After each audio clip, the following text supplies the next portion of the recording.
Hi, we're going to be making golden milk today. It's really good for you, has a lot of anti-inflammatory properties. So these are the ingredients. Now let's get started. You're going to need a small pan, medium heat, and just add in 1 cup of almond milk.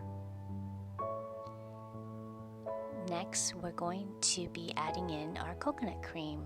You'll need 1/3 cup of that.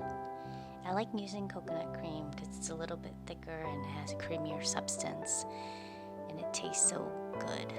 And the next ingredient we're going to add in is 1 teaspoon of honey.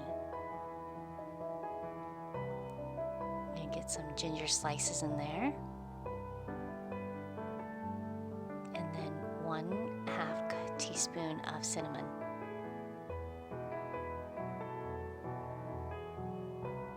And add in 1 teaspoon of turmeric.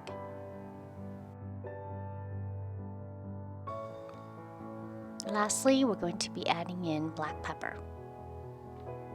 Please bring your tea to a boil and then reduce the heat and let it simmer for about 10 minutes.